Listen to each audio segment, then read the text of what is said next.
My name is Lena Morales. I'm 35 years old, and last Friday night a security guard told me I wasn't welcome to use the front entrance of my own hotel. He said it politely, almost apologetically. But the words still landed like a slap. My younger sister, Camila, had apparently given very specific instructions to the staff. If I showed up at her engagement party, I was to be redirected to the service entrance behind the loading dock, the one used for food deliveries and trash pickup. The guard didn't know me. He was just doing his job. But standing 10 feet away, watching the entire exchange through the glass doors of the lobby, was my father. And he was smiling. Not an awkward smile. Not the kind parents give when something uncomfortable happens and they're trying to smooth it over. No. This was the satisfied smile of a man watching a prediction come true. My father had spent most of my adult life telling people that I never amounted to anything. And now, apparently, the universe has delivered proof. What he didn't know, what none of them knew, was that 8 months earlier, I had quietly purchased the Grand Pacific Hotel. The very hotel where my sister's $90,000 engagement party was currently underway.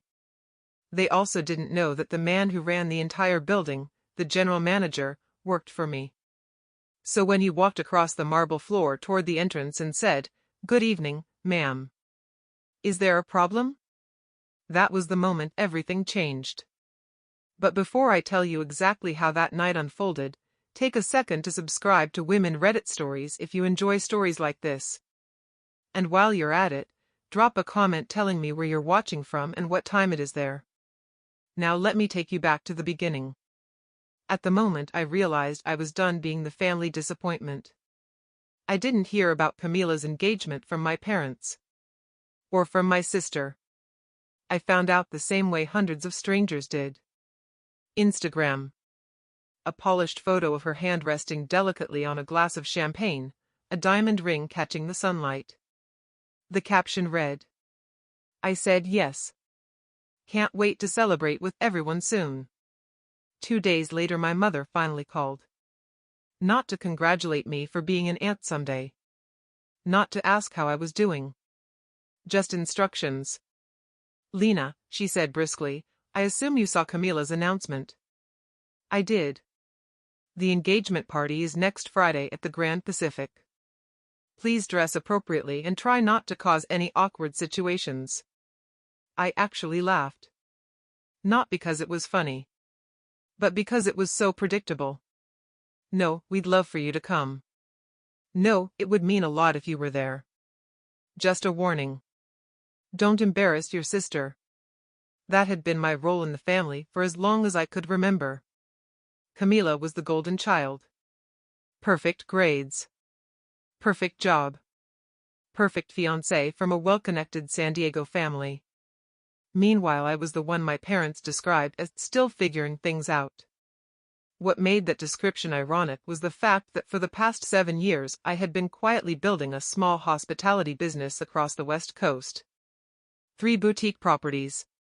2 historic inns. And now the Grand Pacific Hotel. But my parents didn't know any of that. Not because I kept it a secret. Because they never asked. Every phone call eventually circled back to Camila. Camila's promotion. Camila's apartment. Camila's boyfriend, Ethan Caldwell, whose family apparently owned half the restaurants in La Jolla. If I tried to mention something about work, my mother would politely redirect the conversation. "Well, that's nice, dear. Anyway, Camila just got a new car." Eventually I stopped trying. I learned something early in life. There's no point performing for an audience that has already decided they aren't interested in the show. 3 years ago my father proved that lesson more clearly than ever. It was Christmas dinner. Camila had just been accepted into a prestigious marketing firm downtown. My parents were glowing with pride. My father raised his wine glass. "To Camila," he said proudly. "The daughter who knows how to build a real career."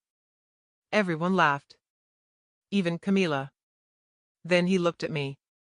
"And Lena," he added casually, "well, Lena is still exploring. Exploring.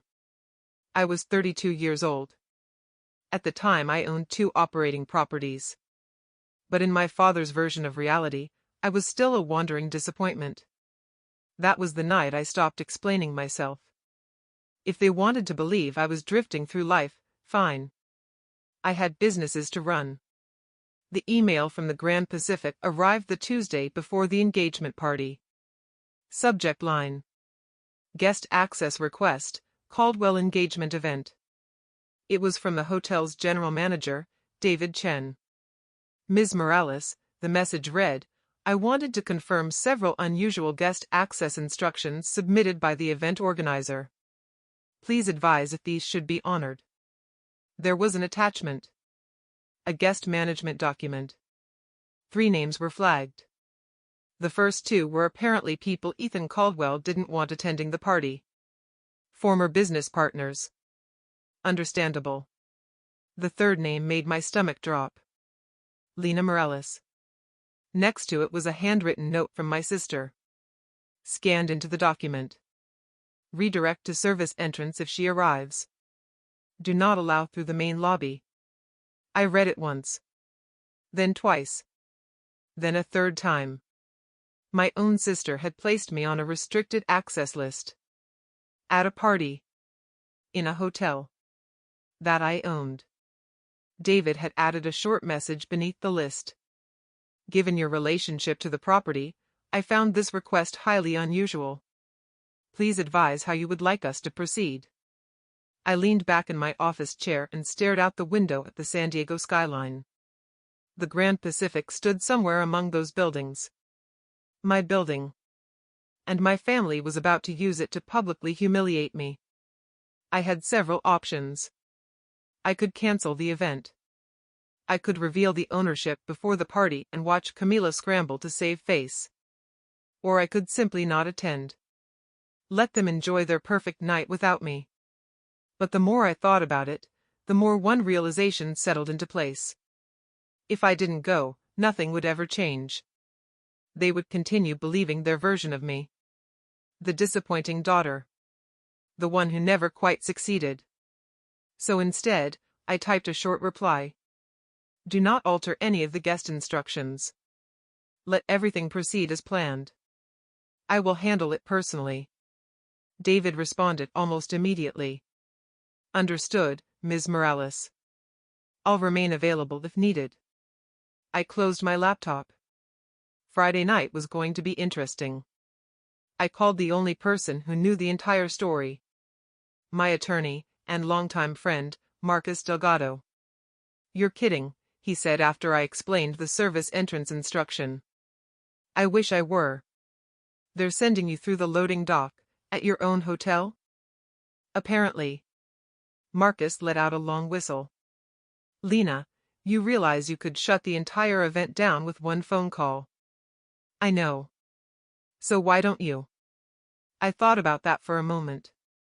Because if I do that, I said slowly, they'll just say I ruined Camila's engagement out of jealousy. And if you don't? Then they'll finally see me. Marcus was quiet for a moment. Then he said something that stuck with me. You're not looking for revenge. No. You're looking for acknowledgement. Exactly. He sighed.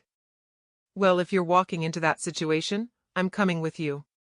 You don't have to. Lena, he said, someone needs to be there when the fireworks start. I smiled despite myself. Fine. Friday arrived faster than I expected. By 7 o'clock the sun had dipped low over the Pacific, casting warm orange light across the glass facade of the Grand Pacific Hotel. Guests were already arriving. Luxury cars lined the circular driveway. Valets hurried back and forth. Through the front windows I could see the lobby glowing under crystal chandeliers. Everything looked exactly the way I had envisioned it during the renovation. Elegant. Refined. Perfect. I stepped out of my car wearing a simple navy dress. Nothing flashy. Just something that quietly said I belonged there. The moment my heels touched the pavement, I felt a strange calm settle over me. Tonight wasn't about revenge. It wasn't about humiliating anyone. It was about something much simpler. I was done pretending to be smaller than I was. I walked toward the entrance. And that's when the security guard stepped in front of me. "Good evening, ma'am. May I have your name?" "Lena Morales." He checked his clipboard. His finger stopped. His expression changed slightly. Then he looked back up at me. "I'm sorry," he said carefully, "but you'll need to use the service entrance tonight." And just inside the lobby, my father was watching, smiling. For a moment, I thought I might have misheard him. "The service entrance?" I repeated. The security guard shifted slightly, clearly uncomfortable. "Yes, ma'am. Those are the event instructions." "From whom?" "The event organizer. Camila." "Of course." I glanced past him through the tall glass doors of the lobby. The Grand Pacific's marble floors reflected the chandelier light in warm gold streaks.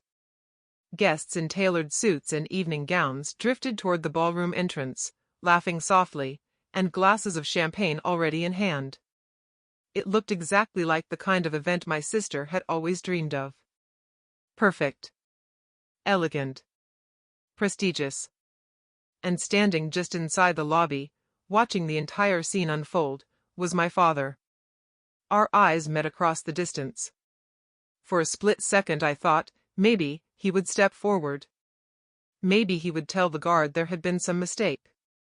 Maybe he would remember that I was his daughter. But he didn't move. He didn't even look surprised. He simply folded his arms, leaned slightly against the concierge desk, and smiled. Not warmly. Not apologetically. Proudly. Like a man who had just witnessed proof that his least impressive child had finally been put in her place. That smile hit harder than the guard's words ever could. 10 feet behind my father stood my mother, Victoria Morales. She was greeting a group of guests with her usual polished charm, air-kissing women she barely knew and laughing at things that weren't particularly funny. She followed my father's gaze toward the door. Our eyes met. For a brief moment something flickered across her face. Recognition. Then calculation. Then, nothing. She looked away and resumed her conversation as if I wasn't standing there at all. The security guard cleared his throat. "Ma'am, the service entrance is around the back of the building. If you follow the driveway past the loading area." "I know where it is," I said. He nodded awkwardly. "I'm sorry. I'm just following the instructions we were given." "I'm sure you are." Behind him, through the glass, I caught another glimpse of my sister. Camila stood near the ballroom doors wearing a sleek ivory dress, Ethan Caldwell's arm wrapped possessively around her waist. She looked radiant. Confidence. Like someone who believed the entire night belonged to her. She glanced toward the entrance. Toward me. Our eyes met. She didn't look surprised. She didn't look guilty. She just smiled faintly, and turned back to her guests. The message was clear. This wasn't a misunderstanding. This was deliberate. A bellhop standing near the concierge desk had noticed the exchange. His name was Oliver. He'd worked at the Grand Pacific for almost 4 years. I had personally approved his promotion last spring. When his eyes landed on me, they widened with immediate recognition. He took 1 step forward. Then he stopped. The security guard gave him a subtle shake of the head. Oliver froze where he stood, his expression caught somewhere between shock and apology. I gave him a small nod. It wasn't his fault. None of the staff had been told I would be there tonight. As far as they knew, I was just another guest. Or perhaps someone who wasn't supposed to be one. 5 seconds passed. The guard waited politely. Behind the glass doors, laughter drifted from the lobby. My father turned away, already bored with the scene. That was when I made my decision. "Fine," I said quietly. I'll use the service entrance. The guard exhaled with visible relief. Thank you for understanding, ma'am. I turned and walked down the side of the building. My heels echoed softly against the pavement. Let them think they had one. For now. The service entrance of the Grand Pacific was nothing like the front. The polished marble and chandelier light gave way to concrete floors and buzzing fluorescent bulbs. A heavy steel door opened into the hotel's main kitchen corridor. The moment I stepped inside, the smell hit me first. Fresh bread. Garlic. Seared butter. Chef Alvarez and his team were already in full dinner service mode. Stainless steel counters lined the walls. Waitstaff hurried past carrying trays of champagne flutes and appetizers. The entire kitchen buzzed with controlled chaos. Then someone noticed me. A young prep cook paused mid-slice. Another server nearly walked into a rack of wine glasses. Chef Alvarez himself turned from the stove. His eyes landed on me. And the entire kitchen froze. Ms. Morales? His voice dropped to a whisper. We weren't expecting you tonight. That's all right, chef, I said calmly. Please continue. No one moved. It took them a moment to process what they were seeing. Because they all knew something the guests upstairs didn't. They had seen the guest list. They knew my name had been flagged. They knew I was supposed to enter through this door. But they also knew something else. This hotel belonged to me. The dishwasher standing near the sink looked like he might drop the entire tray of glasses he was holding. Chef Alvarez quickly recovered. Back to work, he barked softly to the kitchen staff. The room slowly came back to life. Knives resumed chopping. Pans clattered against stovetops. Steam rose from simmering sauces. But every single person in that kitchen kept glancing at me. I walked past them calmly. Chef, I said quietly as I passed. Yes, ma'am. How's the salmon tonight? His chest puffed with pride. Perfect, Ms. Morales. Citrus glaze, just the way you approved. Good. At the far end of the corridor was a door that led directly to the ballroom's service hallway. I stopped in front of it. Through the small rectangular window I could see the engagement party in full swing. The ballroom looked spectacular. Gold-draped tables surrounded a polished dance floor. Crystal chandeliers sparkled overhead. A string quartet played softly in the corner. And at the center of it all stood my sister. Laughing. Accepting congratulations. Living the exact life she had always imagined. 200 guests. High society. Perfect future. I noticed a banner above the head table. CNE forever. Camila and Ethan. I couldn't help smiling slightly. Because I also knew something else. Every single chandelier in that ballroom. Every table. Every bottle of champagne. Every plate of food. Had been paid for with money that would ultimately go to me. My phone vibrated inside my clutch. A text from Marcus. Marcus. I'm at the bar on the north side of the ballroom. A moment later another message arrived. Marcus. You still planning to let this play out? I typed back. Lena. For now. His reply came instantly. Marcus. You have more patience than I do. I slipped my phone away and took a deep breath. The door handle felt cool beneath my hand. This was the moment. The moment where I could either stay invisible or stop pretending. I pushed the door open and stepped into the ballroom. And just like that, I was inside my sister's engagement party. The ballroom was breathtaking. Even though I had personally approved the renovation budget for every inch of it, seeing it fully transformed for the first time still caught me off guard. Gold linens draped every table. Tall arrangements of white orchids and eucalyptus leaves rose from crystal vases. Soft candlelight flickered across polished silverware. The string quartet in the corner had shifted from Vivaldi to something slower, more romantic. Exactly the atmosphere my sister would have wanted. Elegant. Exclusive. Expensive. I knew exactly how expensive, actually. The invoice for the entire event had crossed my desk 2 weeks earlier. $92,400. Champagne alone accounted for almost $12,000. It was the kind of number that would have terrified me 8 years ago when I was struggling to keep my first 10-room inn afloat. Now it was just another Friday night booking. My phone vibrated again.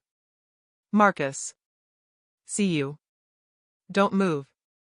I scanned the room until I spotted him leaning casually against the bar near the north wall. He looked like any other well-dressed guest, dark suit, loosened tie, glass of whiskey in his hand. But when his eyes met mine, one eyebrow lifted in silent disbelief. Apparently, seeing me slip into the ballroom through the service corridor instead of the main entrance had confirmed everything I'd told him. He raised his glass slightly. I nodded back. Not yet. He sighed dramatically and took another sip. Across the room, near the center of the ballroom, stood my mother. Victoria Morales had always been good at commanding attention. She stood surrounded by a small circle of guests, holding court as if the engagement party were a royal reception. I drifted along the wall toward a tall floral arrangement, keeping myself just out of the spotlight. Camila has always had such excellent taste, my mother was saying loudly to a group of women wearing matching pearl necklaces. Her sense of style is impeccable. She's been like that since she was a little girl. One of the women laughed politely. And Ethan's family is wonderful, my mother continued. The Caldwells are extremely well respected here in San Diego. We couldn't be happier.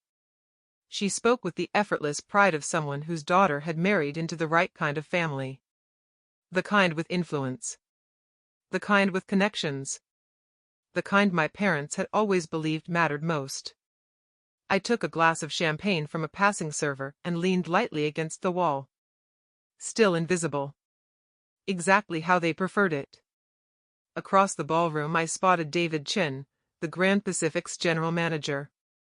He stood near the service corridor speaking quietly with a member of the catering staff.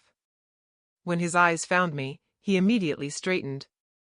Instinctively, he began walking toward me. I gave the smallest shake of my head. Stop. He paused mid-step. Our eyes met. Then he nodded once and returned to his conversation. David had worked in luxury hospitality for nearly 20 years. Discretion was practically written into his DNA. Still, I could see the tension in his posture. This situation was testing even his composure. I checked my watch. 8:17 p.m. The toasts would begin soon. That was when things usually got interesting at events like this. Emotions ran high. Alcohol flowed freely. People said things they normally wouldn't. I suspected tonight would be no exception. A burst of laughter erupted from the center of the ballroom. Camila had just joined another group of guests. She moved through the room like someone born for this kind of attention. Confident. Flawless. Perfectly composed. Ethan Caldwell remained glued to her side, nodding politely at introductions and shaking hands with people whose names he would forget within minutes. They looked good together. I would give them that. Like the kind of couple you might see on the cover of a wedding magazine. Suddenly someone near the stage tapped a spoon against a champagne glass. The sharp clink echoed through the ballroom. Conversations faded. The quartet lowered their instruments. Ethan stepped onto the small platform near the dance floor and raised a hand. "Ladies and gentlemen," he said with an easy smile. "If we could have your attention for just a moment." Guests turned toward him. Phones appeared. Glasses lifted. The room quieted. My fiancé would like to say a few words. Applause rippled through the ballroom. Camila stepped gracefully onto the platform. The chandeliers above caught the soft shimmer of her dress as she turned toward the crowd. For a moment she looked almost nervous. Then the familiar polished smile returned. Thank you all so much for being here tonight, she began warmly. It means the world to Ethan and me to celebrate this moment with the people we love. The crowd murmured approvingly. She continued, thanking Ethan's parents first. Then his extended family. Then her sorority sisters.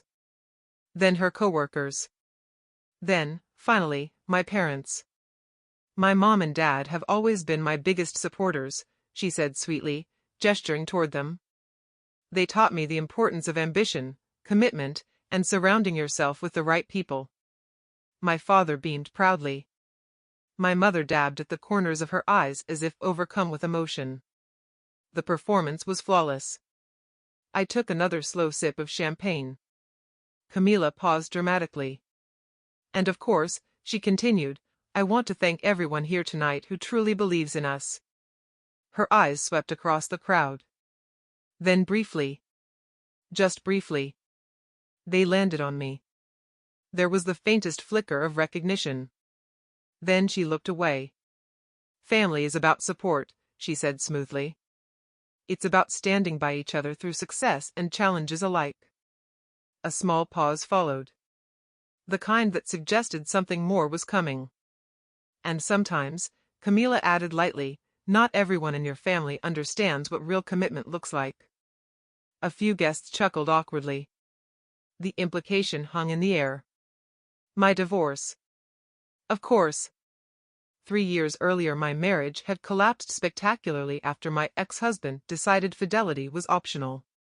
The story had circulated through our extended family like gossip through a high school hallway. Camila had clearly decided tonight was an appropriate moment to reference it. Classy. My grip tightened slightly on my champagne glass. Still. I didn't move. Camila finished her speech to enthusiastic applause. Before the clapping had even died down, my mother rose from her seat. If I may add something, she announced brightly. She didn't wait for permission. Victoria Morales never did.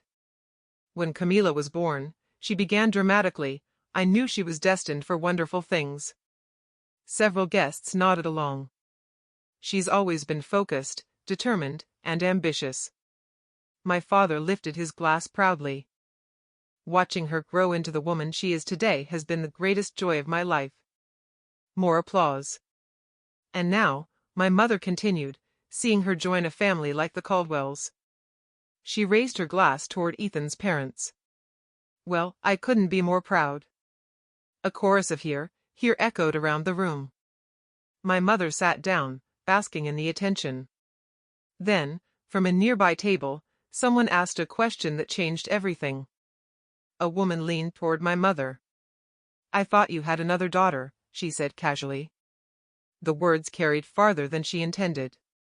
For a brief moment the entire table went silent. My mother froze. Then she smiled politely. Yes, she said smoothly. Camila is my pride. She paused. Lena is, still finding her way. A few guests shifted uncomfortably. Someone coughed. Across the room Marcus lowered his whiskey glass slowly, his jaw tightening. Our eyes met. He tilted his head slightly. Now? I gave the smallest shake of my head. Not yet. But someone else had noticed. At the head table, Ethan's mother, Margaret Caldwell, was watching the exchange with sharp, calculating eyes. Her gaze slowly traveled across the ballroom. Searching. Evaluating. And then. She saw me. Margaret Caldwell didn't look away. Most people would have. When strangers accidentally lock eyes across a crowded room, there's usually that quick polite glance, then both people look elsewhere and pretend it never happened. Margaret didn't do that. She studied me. Calmly. Carefully. Like someone evaluating a detail that didn't quite fit the larger picture. Her expression didn't change, but something behind her eyes sharpened. Curiosity, maybe. Or suspicion. Then Camila stepped down from the stage and the moment dissolved into applause. The string quartet resumed playing. Conversations restarted. Champagne glasses clinked again. The party moved on. But Margaret Caldwell kept glancing in my direction every few minutes. Camila found me 20 minutes later. I was still standing near the wall beside the tall orchid arrangement, nursing the same glass of champagne. Apparently, blending into the background only works for so long. Oh. Her voice was light, but the surprise was real. You actually came. I turned to face her. Up close, my sister looked exactly the way she always had when things were going her way, confident, glowing, perfectly in control. Congratulations on the engagement, I said. Thank you, she replied, her smile thin. I thought you might decide not to come. Events like this can be overwhelming for some people. I'm managing. Behind her, 3 of her friends had gathered in a loose semicircle. Support system. Audience. Witnesses. Camila tilted her head slightly, examining my dress. You know, she said casually, Ethan's family is very traditional. Oh. They value ambition. Success. Stability. I see. She sipped her champagne slowly, watching me over the rim of the glass. So we had to be careful about the guest arrangements tonight. I nodded thoughtfully. That explains the service entrance. One of her friends giggled. Camila's smile sharpened. I'm glad you understand. Perfectly. Good, she said lightly. Because tonight is really about Ethan and me. Of course it is. So try not to make things awkward. I wouldn't dream of it. She studied me for another moment. Then she looked down again at my dress. Although, she added with a faint smirk, you could have worn something a little more festive. Navy is such a serious color for a celebration. Another soft laugh from the audience behind her. Camila turned to leave. Then she stopped. Oh, by the way. She glanced back. How did you get in? Her voice was casual. But the question had teeth. I used the service entrance, I said calmly. For a split second, surprise flickered across her face. Not guilt. Camila rarely experienced guilt. But she clearly hadn't expected me to actually follow the instructions. Beyond her shoulder, I noticed Ethan standing nearby. He had heard everything. His expression looked uneasy. Camila didn't notice. She was too busy watching me. Good, she said finally. I'm glad we're all being cooperative. Then she walked away. Just like that. Like the conversation had been nothing more than a brief interaction with someone mildly inconvenient. My mother appeared moments later. Lena. The single word carried both warning and irritation. She guided me toward a small alcove near one of the ballroom pillars. Far enough from the main crowd to talk privately.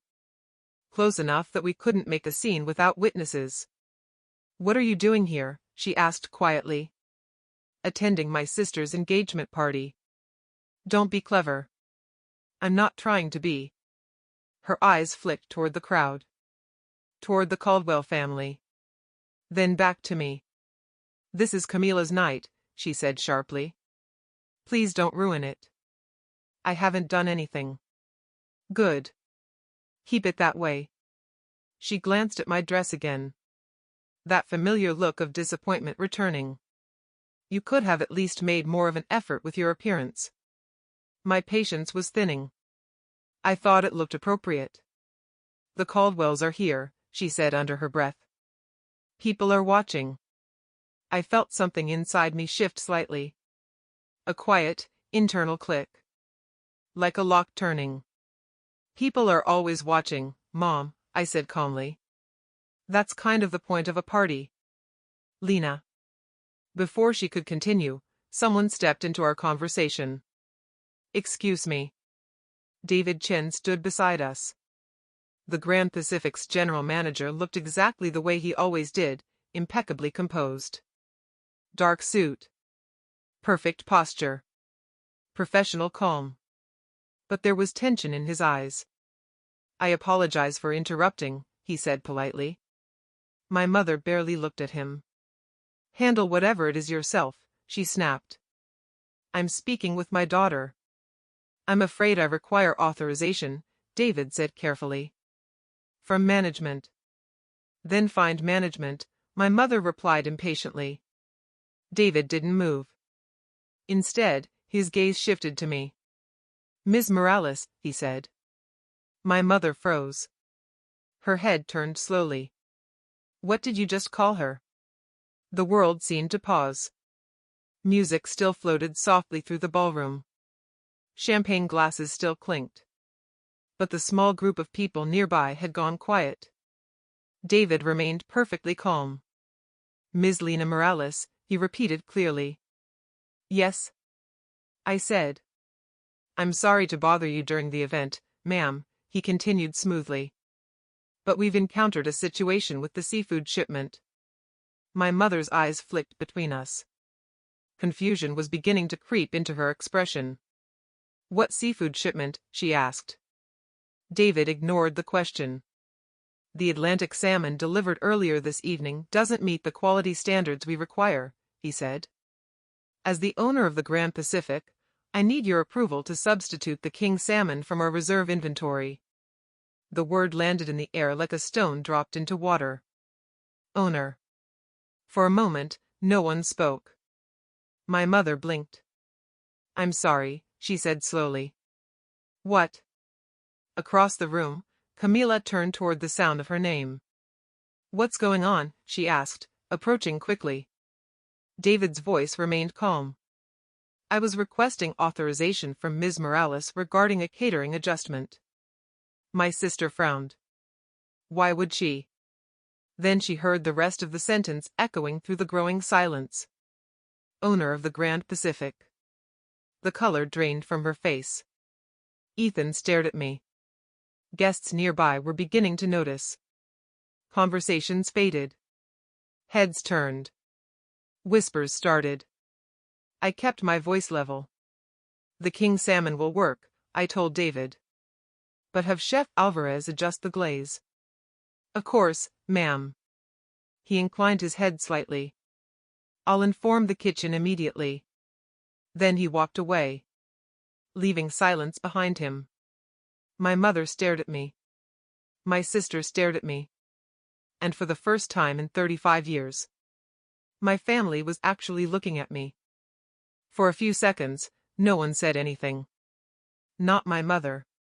Not my sister. Not Ethan.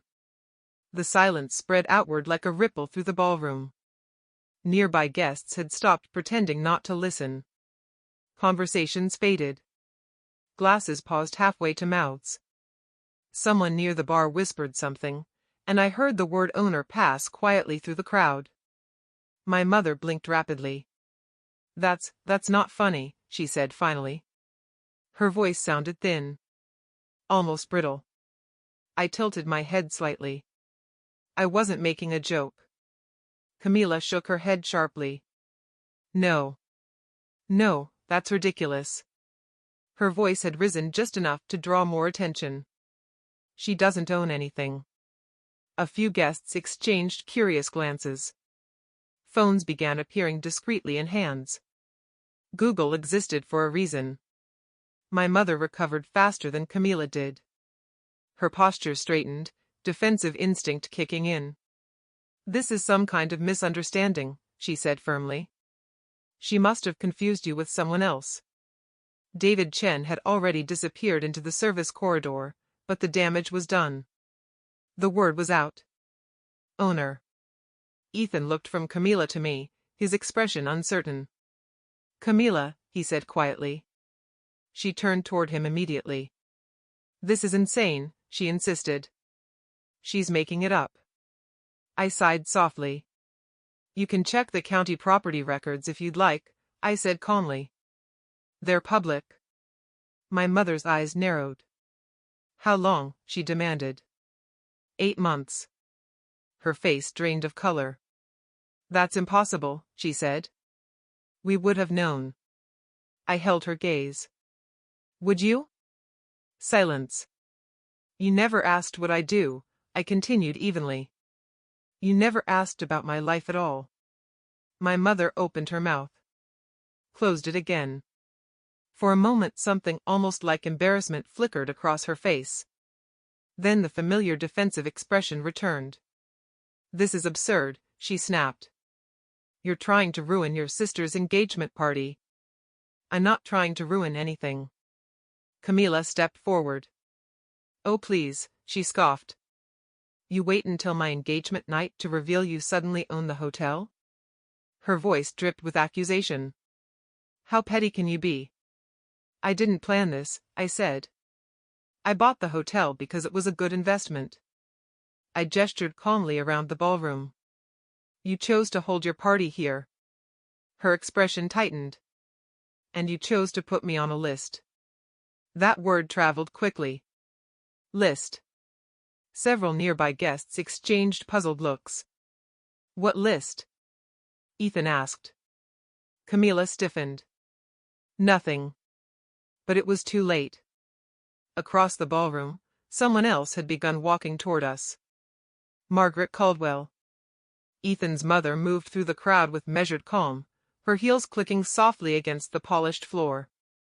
She had the kind of presence that made people step aside without being asked. By the time she reached us, the small circle of guests around our conversation had grown considerably. Excuse me, she said politely. Her voice was smooth, controlled.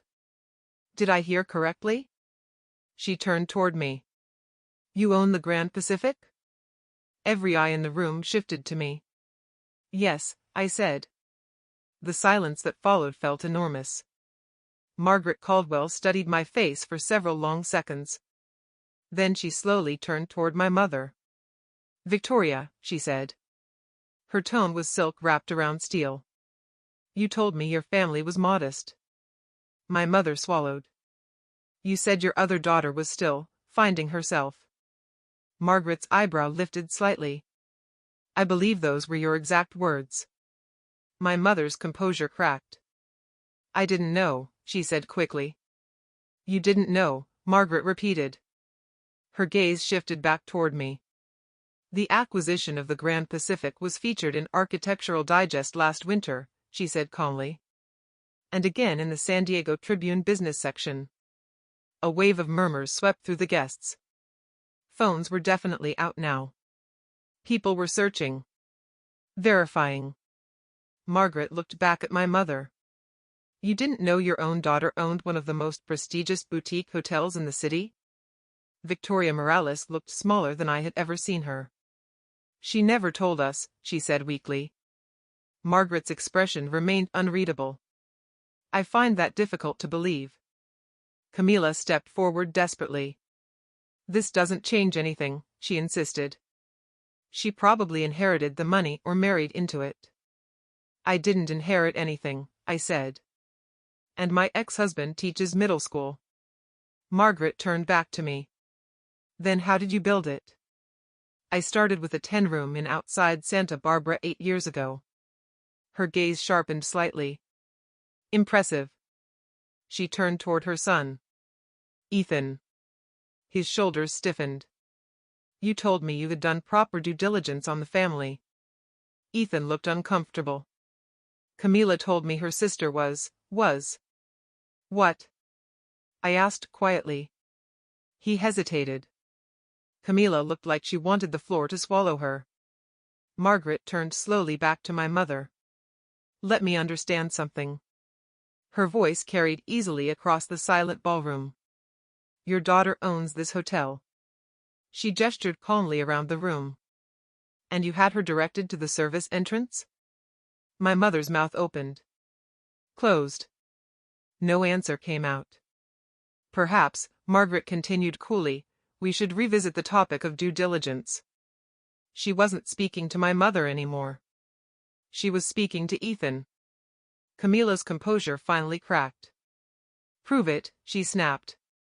The words echoed louder than she intended. If you own the hotel, prove it. I don't need to prove anything to you, I said calmly. Of course you don't, she shot back. Because you can't.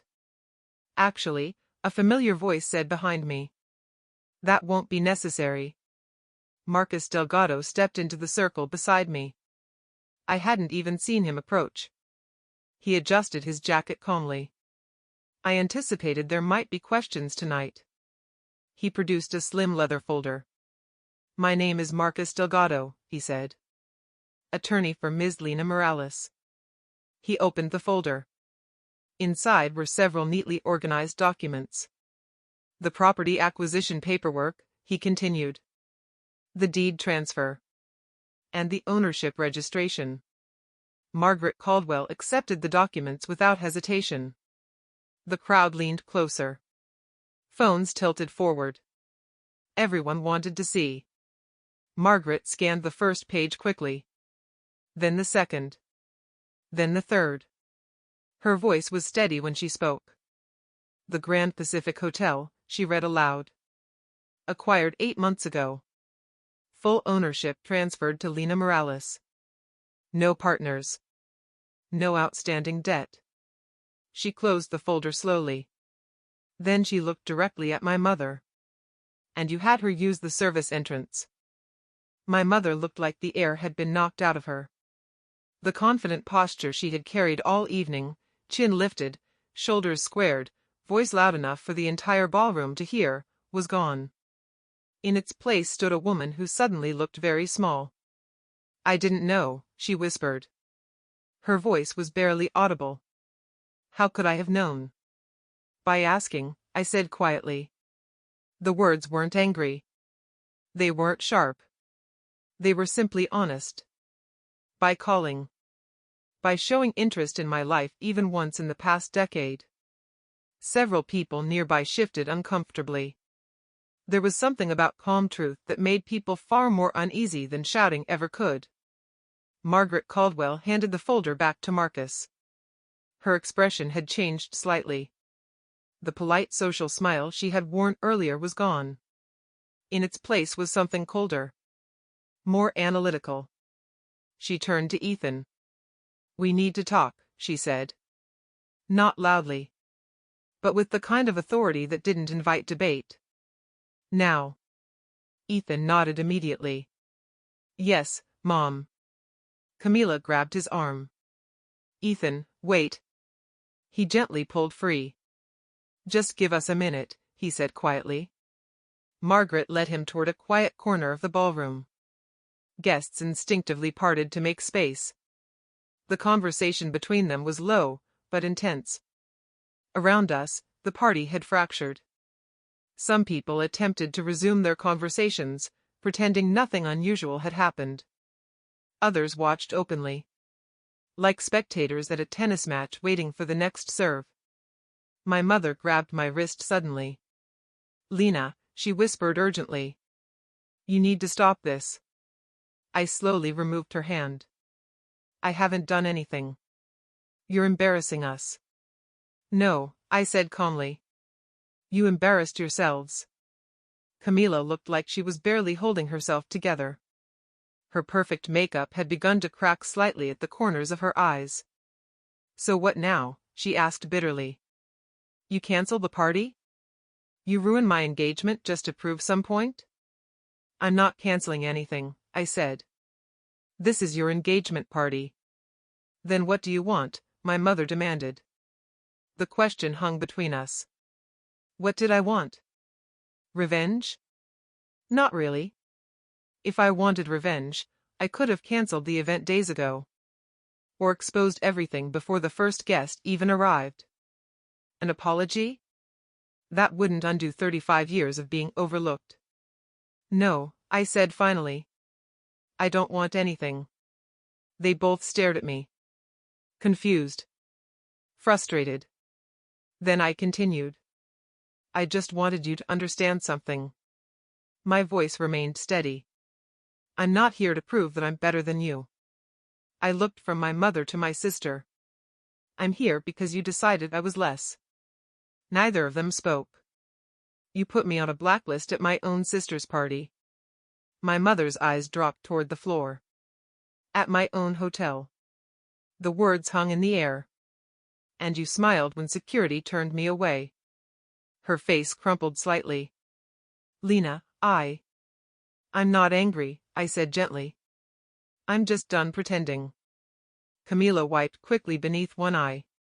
You're being dramatic. Maybe, I said. But I'm also being honest. I paused. When you're ready to have a real conversation about why I've been the invisible daughter for 30 years. I shrugged slightly. I'll be here. Neither of them had an answer.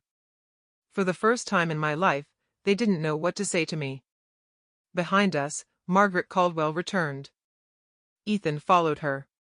His expression looked shaken. Camila, he said quietly. We need to talk later. What did she say to you? Camila asked quickly. Later. Margaret turned to my mother. Mrs. Morales, she said pleasantly. This has been a very illuminating evening. My mother attempted to gather what remained of her composure. I assure you this changes nothing about Camila and Ethan. Margaret smiled. The expression was perfectly polite. And completely merciless. I'm afraid that isn't your decision to make. My mother's face went pale. What does that mean? It means exactly what I said. Margaret turned briefly toward her son. The Caldwell family doesn't make important decisions based on incomplete information. The message was clear. Camila looked like she might be sick. Margaret then turned back to me. Her expression softened, slightly. Ms. Morales, she said. I apologize for the misunderstanding this evening. She reached into her clutch and removed a small card. If you ever feel like discussing business opportunities, or simply having lunch. She handed it to me. I would welcome the conversation. I accepted the card. Thank you. Please, she said with a small smile. Call me Margaret. She leaned closer, lowering her voice slightly. I always like to know who the most interesting person in the room is. Her eyes flicked briefly toward my sister. It appears I was looking in the wrong direction earlier. Then she turned and walked away. The engagement party was still technically happening. Music continued. Servers continued passing trays. But the atmosphere had shifted completely. Whispers floated through the room. Guests glanced nervously at my family. Some had already started quietly leaving. Marcus appeared beside me again. Well, he said under his breath. That was something. I exhaled slowly. I think I'm done here. You sure? Yes. He studied my face carefully. You handled that like a professional hostage negotiator. I laughed softly. I've had a lot of practice dealing with difficult people. Want company when you leave? I shook my head. No. I need the walk. I glanced around the ballroom one last time. The chandeliers glowed. The music played. But the illusion of perfection had cracked. And everyone could see it. I walked toward the main entrance. The front doors.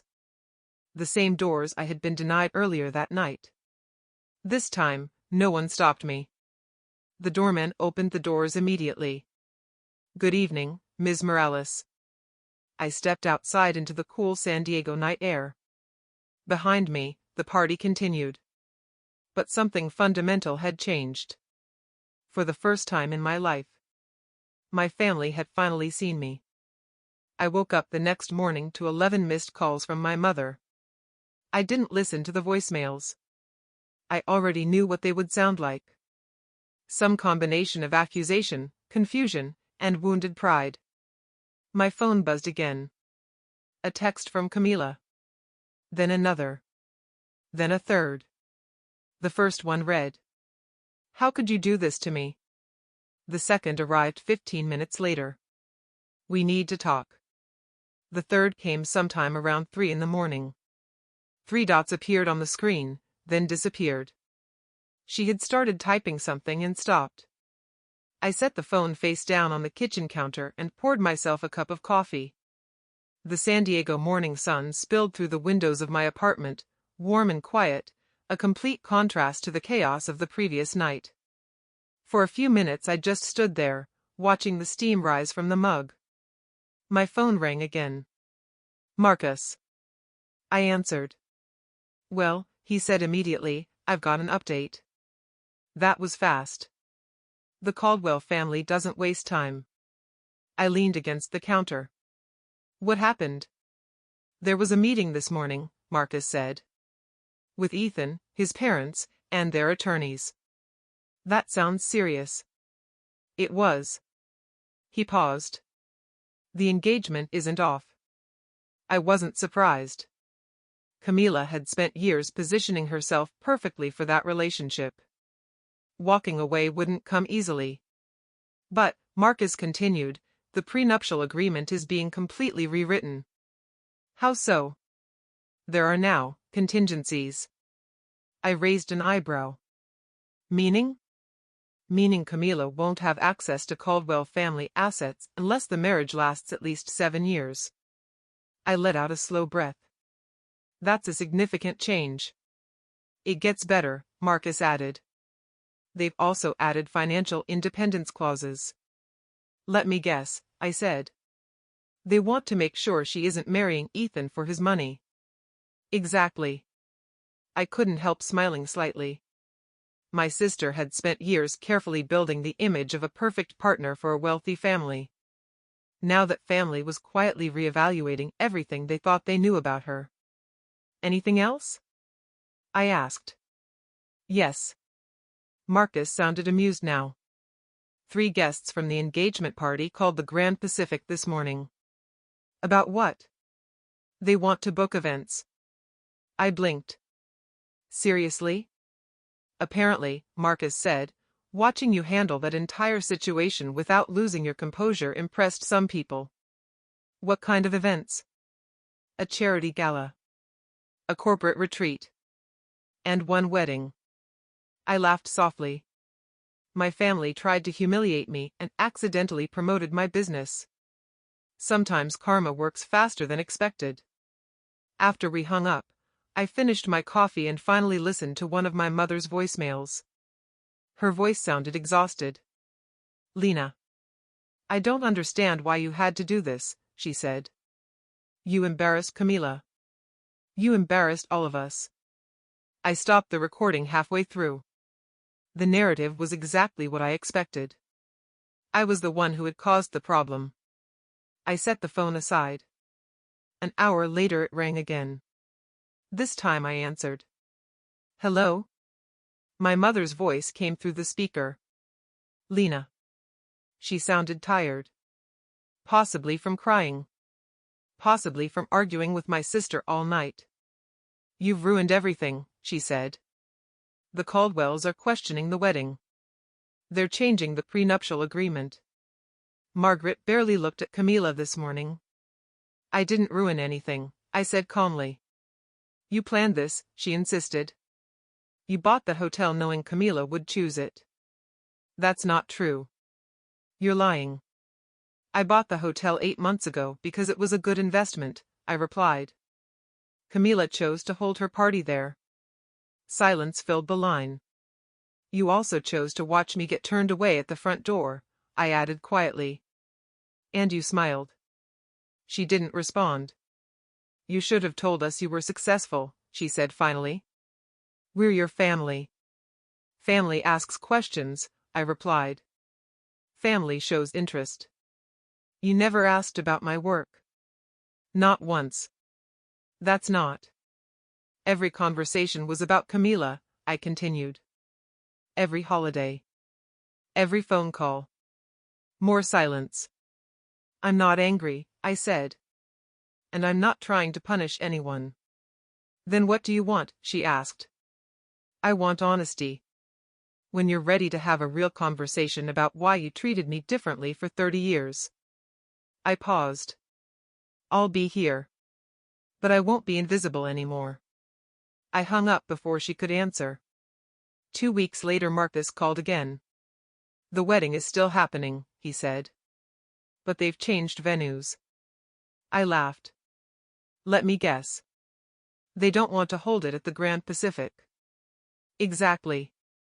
Apparently the Caldwell family preferred not to hold such an important event at a place that reminded them of the evening they discovered their future daughter-in-law's family situation was complicated. I was sitting in my office at the hotel when the news came in. Through the windows I could see the ocean stretching out toward the horizon. The Grand Pacific had already booked 4 additional events since Camila's party. One of them was from a guest who had witnessed the entire confrontation. She told my event coordinator something interesting. Anyone who can stay that calm under that kind of pressure, she said, is someone I want to do business with. Strange how things work out. 3 months passed. Spring arrived early that year. The Grand Pacific was thriving. My 4th property, a historic coastal inn outside Monterey, was nearly ready for its grand opening. My mother called occasionally now. The conversations were short. Awkward. But she had started asking questions. Real ones. About the hotel. About my business. About my plans. It wasn't an apology. Not yet. But it was something. Camila and I hadn't spoken since the engagement party. But a week before her wedding I received an unexpected email. From Ethan. Lena. I wanted to apologize for what happened that night. I should have said something when Camila made those arrangements. I didn't. That's on me. For what it's worth, what you've built is impressive. My mother talks about it more often than you'd think. I hope someday you and Camila can work things out. I didn't reply. But I saved the message. Sometimes people ask me if I regret what happened that night. If I wish I had handled things differently. I don't. Because the truth is, I didn't do anything dramatic. I didn't yell. I didn't expose anyone out of anger. I simply stopped hiding. And that changed everything. For years I believed that if I worked hard enough, succeeded enough, and proved myself enough, my family would finally see me. But the truth is, some people never look up from the story they've already decided about you. You can spend your entire life trying to change their minds. Or you can stop performing for an audience that isn't paying attention. That night at the Grand Pacific wasn't about revenge. It was about refusing to be invisible. Sometimes the most powerful thing you can do is simply stand in the room and exist exactly as you are. And if the people around you finally look up and realize they were wrong about you all along, that's not revenge. That's just truth. And sometimes truth is the most powerful thing in the world. If you've ever felt invisible in your own family, I see you. I know what it's like to walk into a room full of relatives and feel like no one is really looking at you. I know what it's like to accomplish something meaningful and have the people closest to you barely notice. And I know what it's like to stop waiting for their approval. Because your worth was never defined by the people who refused to see it. Not your parents. Not your siblings. Not anyone. This is Women Reddit Stories, and if this story resonated with you, make sure you subscribe and hit the notification bell so you don't miss the next one. And in the comments, tell me. Have you ever had to set boundaries with family? What happened when you finally stopped shrinking yourself for people who never made space for you? I'll see you in the next story.